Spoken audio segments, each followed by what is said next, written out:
That would have to be diving. Just diving is such an amazing experience, just to be in another world. When you do achieve neutral buoyancy, you can move around so easily. The world down there is just mind-blowing. It is the colors, the creatures, just everything is just, you can't imagine this is nature. It is sort of, you look at some of the colors and think, wow, the vibrancy and the different, just the variety. And I just love you. You don't know what you're going to see when you go on your dive, but you'll always see something beautiful. And I'm in awe of that. And I'm in awe of nature and what we can learn from nature as well.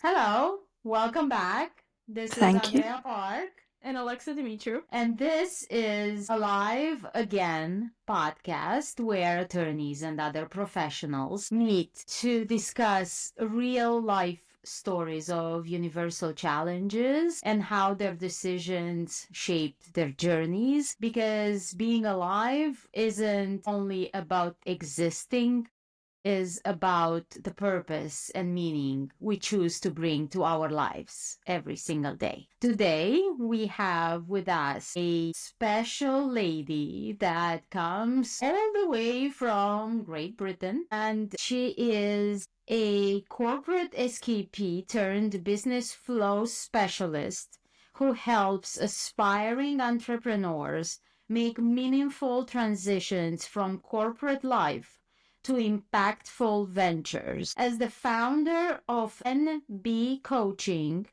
she combines her corporate expertise with specialized certifications as an accredited talent and wealth dynamics flow consultant and certified passion test consultant. Today we have Louise Mosley. Thank you so much for being here with us. Welcome. And again, thank you. No, thank you for inviting me to chat. It's an absolute pleasure to talk to you. And I'm really interested to hear more as well, because even when you're chatting about yourself, you're also finding out about other people too, which is what I absolutely love. So thank you again. It's going to be great.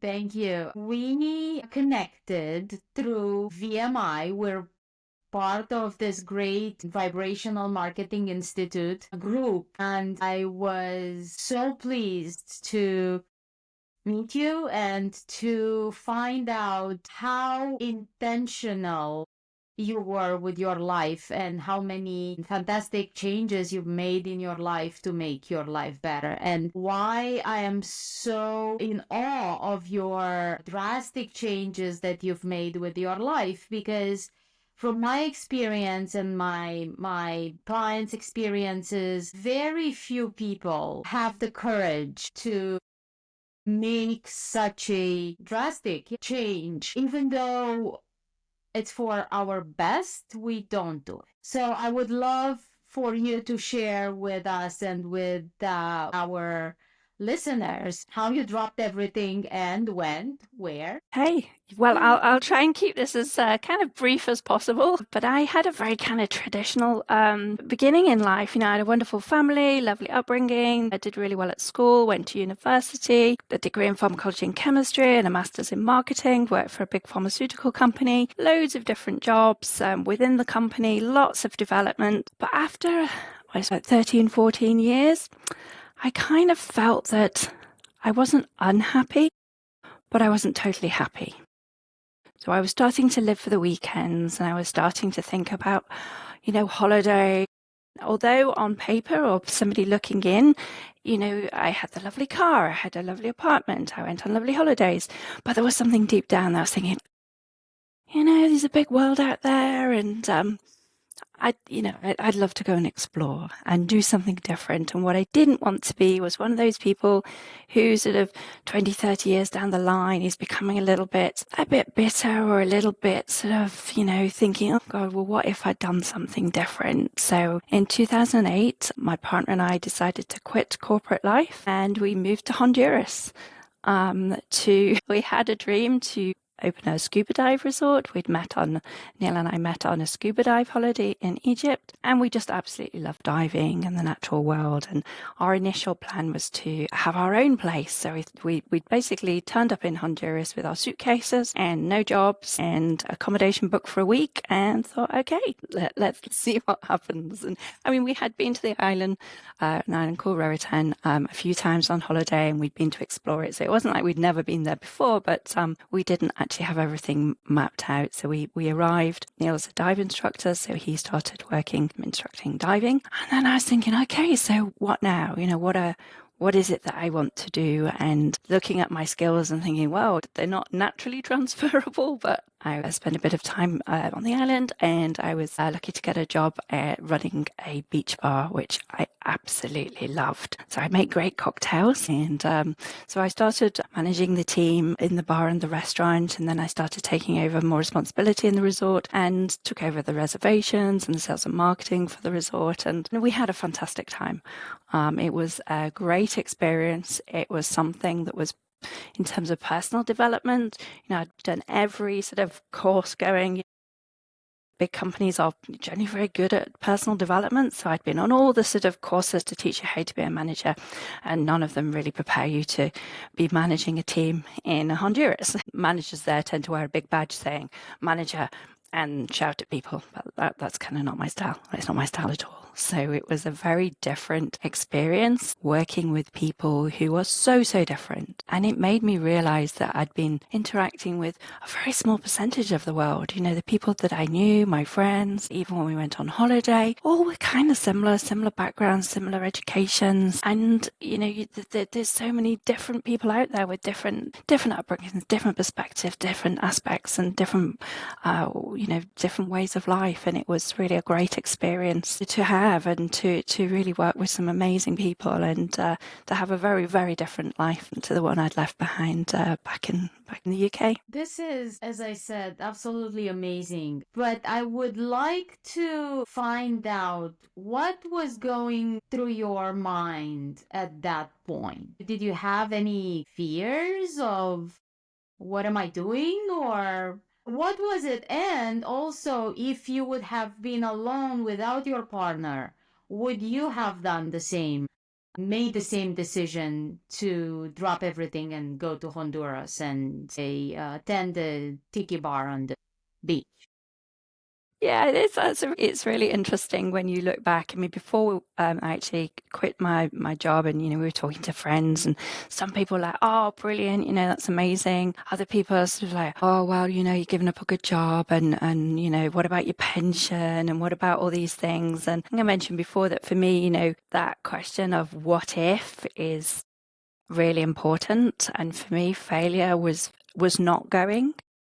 So I think that perspective of, how do you define failure? I thought, well, as long as we come back healthy and, hey, I'll have learned a bit of Spanish and I'll probably have a nice tan, as long as we come back okay, then to me, failure was not going. So yeah, there were concerns. And, throughout the time, there's always thinking, gosh, have we done the right thing? And, and in the end, actually, after 2.5 years of being there, Roatan wasn't the right place for us. So we made another change. We decided, whilst we loved the Caribbean, we also loved the Far East. So we moved to Indonesia and spent time doing the same thing in Bali and also in the Philippines. So there were times when it wasn't quite working, and you think, okay, so we'll do something slightly differently. As to whether I'd have done it on my own, I think I would, because one of the concerns was, sort of encouraging somebody else to give up their life, and kind of that feeling of responsibility that if it all went horribly wrong, then it was kind of my responsibility. It's for somebody else. Whereas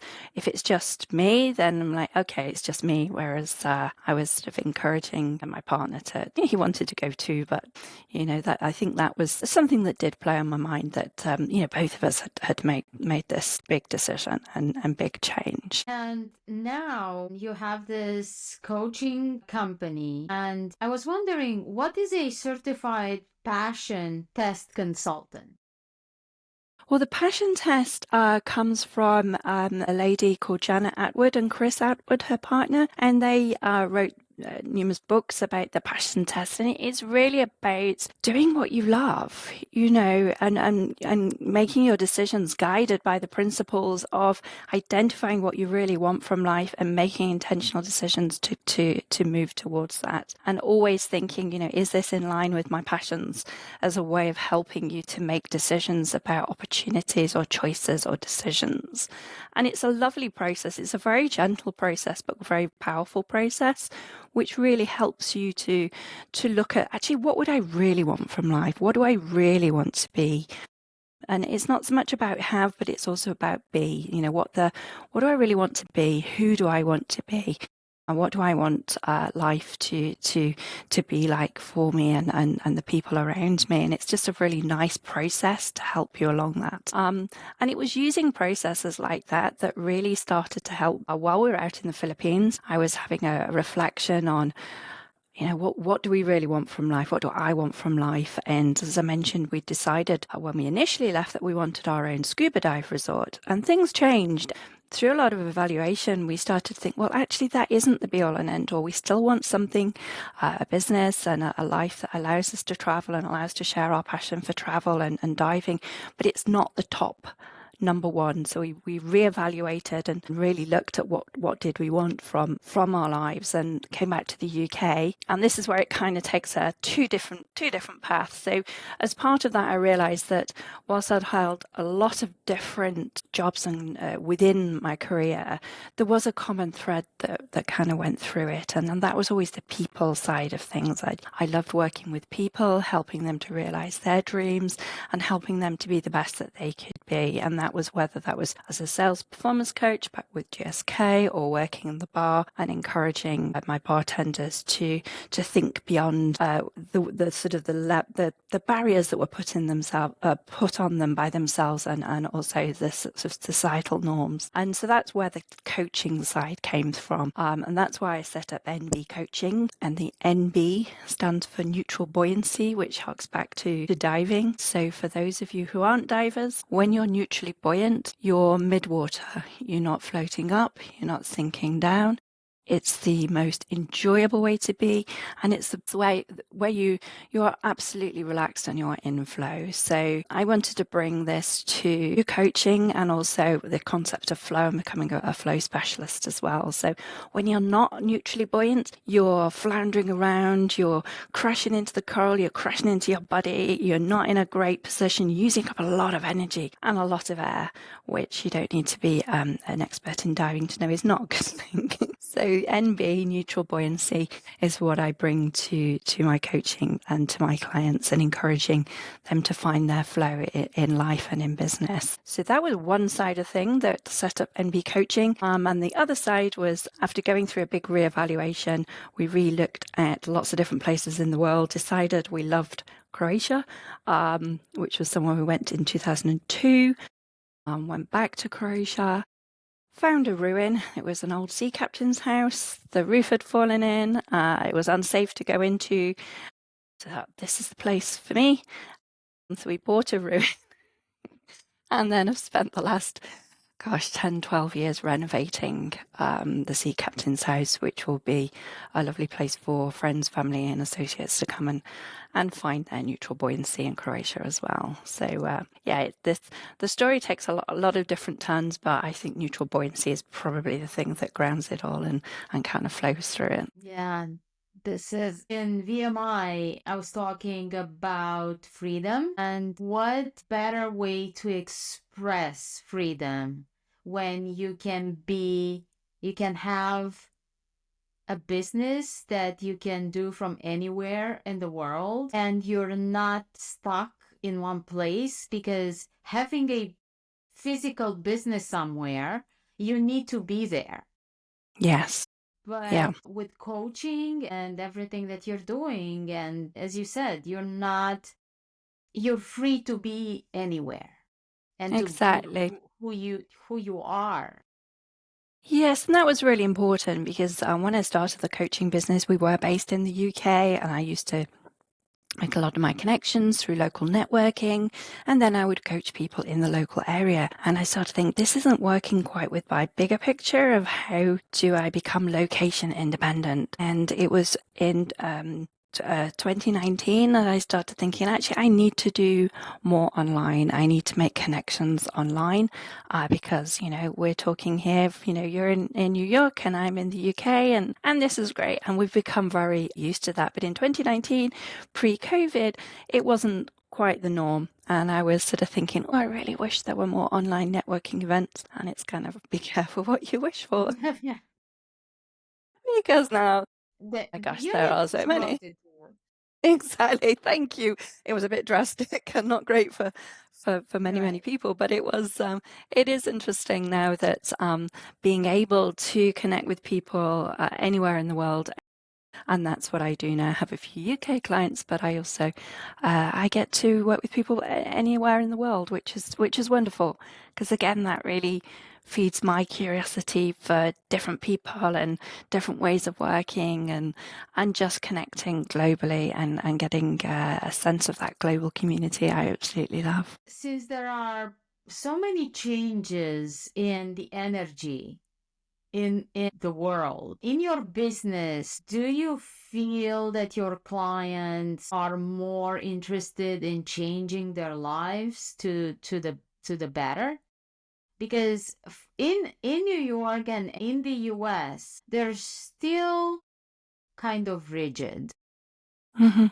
I wonder if in Europe is different. Certainly, the people that I work with have made that decision that corporate life isn't the be all and end all. And whilst it might give you a lot of the either status or financial benefits, it doesn't always give them other aspects that they're looking for, whether that's really connecting with their purpose, why they want to set up the business and be who they want to be, or just giving them more flexibility and freedom, the word that you mentioned. So there certainly is a willingness for some people to step out of corporate. Thankfully, that there's lots of people who don't want to, because we're all different, and just I'm not saying one is better than another. It's just whatever you feel drawn to. And it is interesting that a lot of the reasons that people step out of business, out of employment, to set up their own business is for this sense of freedom and being able to integrate work and life. And then that becomes a challenge too, because they sometimes replace one demanding boss with another one themselves. So again, it's kind of The more helping demanding them. boss. Yeah, absolutely. And the number of people that I've worked with who are so tough on themselves, they're so strict and feel guilt if they're not sat at their desk. They feel guilt if they're not working long hours. And again, it's this sort of, really looking at what they want to be, what they want their business to bring to them, and reminding them why they went into it in the first place. Because sometimes that kind of gets lost in the striving to be successful again in their own business. So yeah, there's lots of different aspects, and whilst you might start working with a client and they may think there's one aspect they want to work on, inevitably there's an awful lot more there over time that you uncover. So I love that there's such variety as well. Yeah. I received your message yesterday that you posted on VMI about the exercise on embodiment, on how to bring ourselves into our bodies to listen and basically live through who we are. Yes. Tell us more about that. Yes, the message that I posted was from a lovely lady I met quite a few years ago called Hedi Shah. Originally, she was focusing far more on sort of the personal training side, working on posture, working to help people with their health and well-being. Over the years, she's really grown far more into a coach who looks at breath work, who looks at embodiment, and the use of those for the whole well-being of the person, whether it's the mind and the body, and integrating that. And she's such a lovely person. She has a great energy. She explains things very, very clearly.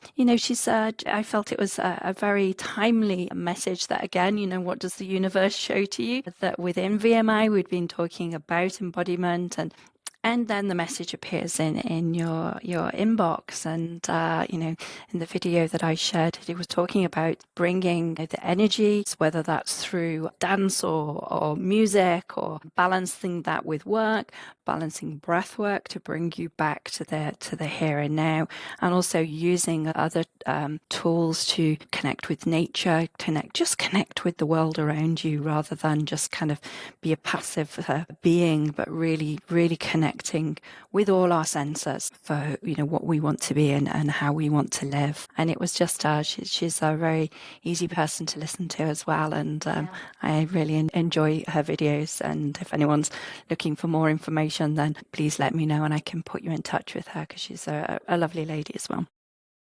Yes, it's super interesting, and I base my teachings on being intentional with your life. Yes. Because if you live just life to be, it's nothing, it's happening, and we're stuck in victimhood. Mm-hmm. Because of that, I don't have the life that I want. But Yes. when we are intentional, that's when the universe conspires and brings It what does. And it needs. yes, absolutely. And this is also comes through the passion test as well, being very intentional with your time and your energy. And, when you are clear what you really feel you need and want from life, it does show up. One Janet Atwood's phrases, which I'll probably quote completely wrong, but it will show up to the extent that you are clear about it. I mean, if you're not really sure what you want, well, how can you be intentional with your time and your energy? But if you are clear, it doesn't mean to say you have to have a rigid plan.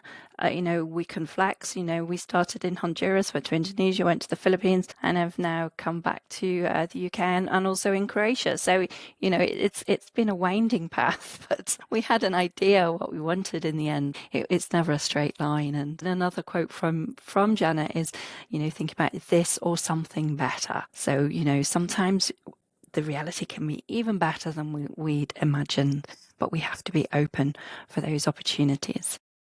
Yes, yes, yes. And I don't know if you're familiar with my teaching technique. It's called APPLE, Mm-hmm. and stands for awareness, perspective, presence, letting go, and empowerment. Yeah, amazing. And being intentional, but then we need to see and have the perspective of what we're getting is what we asked for or Mm-hmm. better. Mm-hmm. And as you said, being open to allowing and understanding that it's what's best for us, because sometimes we don't see that, and a lot of No. people are stuck in I'm not getting what I want, Mm-hmm. because Yes, they absolutely. limit themselves into how the universe, how they expect the universe to answer to their question. Yes, and I think it's interesting, if you go online and there's so many people telling you, all these gurus and all these people how to live a good life and this and that, and oh, you just need to manifest and you just need this and that, and we are bombarded with it, and I think that's where a lot of the dissatisfaction comes from, our comparisonitis, or oh, it's not my fault, it's the universe, it's this, it's that, it's social norms, it is, rather than actually coming back and actually looking at what you can control, and being again, we come back to the word intentional, don't you? Being intentional with your time and your energy and what you really want to achieve. And it's amazing what you can do when you are intentional with your time and energy, rather than just drifting by. Yeah, yeah.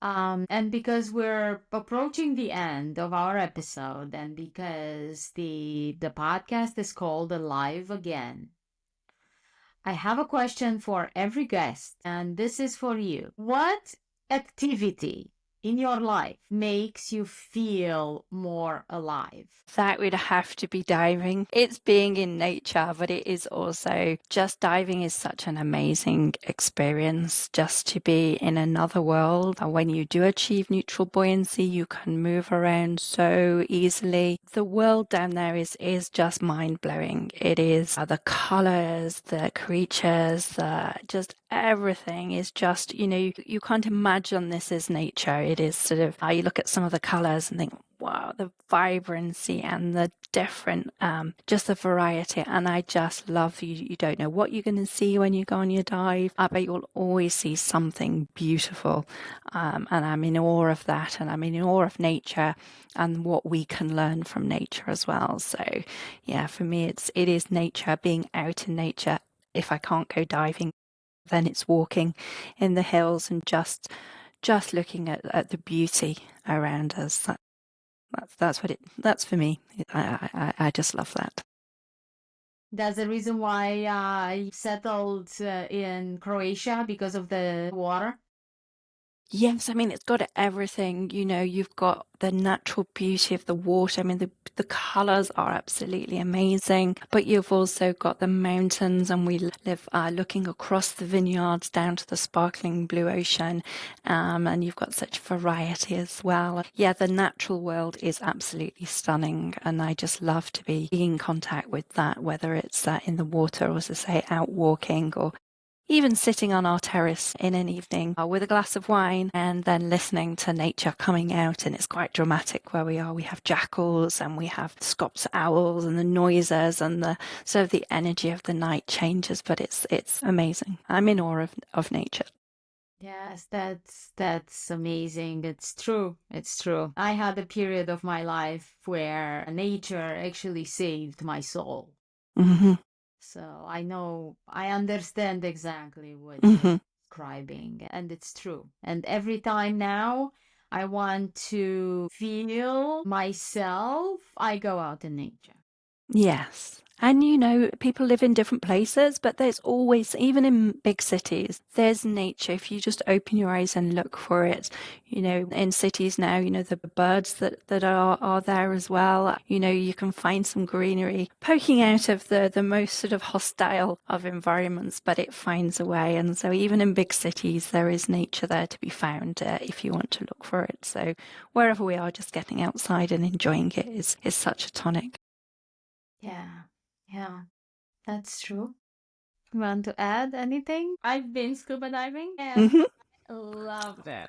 And Oh, amazing. there was something so I was really able to just let go of, I was just at mercy of the water. And Yes. there was something so freeing about it. Yes. It was It amazing. is. Yeah, like you say, you're just kind of like zero gravity, isn't it? All your Yeah. troubles, any stresses can just float away, and then you're just in another world, just observing this fantastic sort of movie that goes in front of you, and just listening. And even underwater, there's lots of different noises, and Yeah. so it's really all the senses have been stimulated as well. So, I'm so pleased you enjoyed it. I love it when someone says that they've enjoyed diving too. So, that's really good to hear.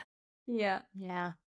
It's something on my list, my to-do list, because it was for years I wanted to do that. And I've scheduled 3 times, and every time something happened and I couldn't do it. Hmm. But it's still on my to-do list. Yeah, one day you'll Yeah, find the right place. of Maybe you'll course. come and dive with me. Yeah, I'll put it down as my on the list of intentions.